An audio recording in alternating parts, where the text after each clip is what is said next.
Where your treasure is, there will your heart be also. God has hidden unlimited treasures in His Word.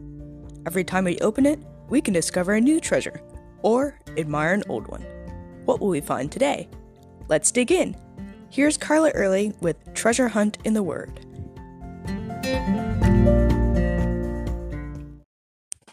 When I was growing up, I loved Little House on the Prairie, both the TV show and the books.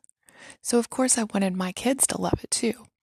We watched all the shows, yes, all 9 or 10 seasons of it, and read all the books.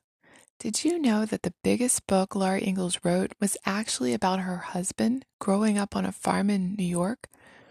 In one of the scenes of the book, little Almanzo was growing what he hoped would be a prize-winning pumpkin for the fair. He let his pumpkin vine grow and then pruned off all but one branch. Then he poured all of his efforts into that one branch. Sure enough, he ended up with a huge pumpkin. That reminded me of John 15:1 and 2, where Jesus says, "I am the vine, and my Father is the vine dresser. Every branch in me that does not bear fruit, He takes away, and every branch that bears fruit, He prunes, that it may bear more fruit." God used that verse and Almanzo's pumpkin story to convict me of my priorities. I'm one of those people who have trouble saying no to anything, so I end up with my hand in a little bit of everything. But when I do that, my fruit on each of those multitude of branches will be puny or non-existent, and that's not what I want.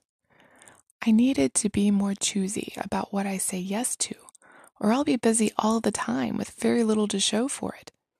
So I sat down and made a list of all my responsibilities. Seeing them all written down, I could see why I'd been overwhelmed. Then I prayed about what my priorities should be and circled those on the list that went along with my priorities. With the rest of the list, I crossed off the ones that I could easily drop and tried to find a way to limit the others. But even after pruning off some of my responsibilities, I found that I was filling up the space I had made by pruning with things that didn't go along with my priorities. So I had to keep pruning. I had to prune away computer time and TV time and grow into Bible time and prayer time. I got to thinking, what do I want my kids to remember me doing in my spare time? Checking my email and watching Netflix, or spending time with the Lord? My priorities needed to be more intentional. Fast forward a few years. Has it worked? Has my priority pruning yielded a better crop of fruit in my life?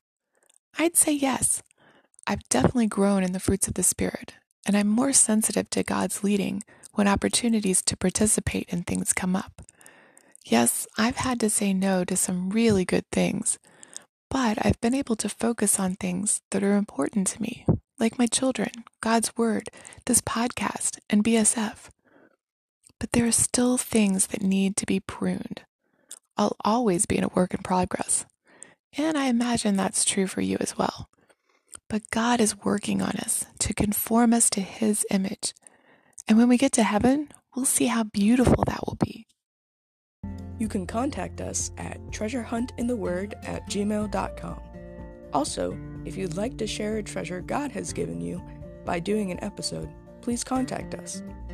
You can listen to other episodes on our website, which you'll find in the description below. Thanks for listening, and remember, where your treasure is, there will your heart be also.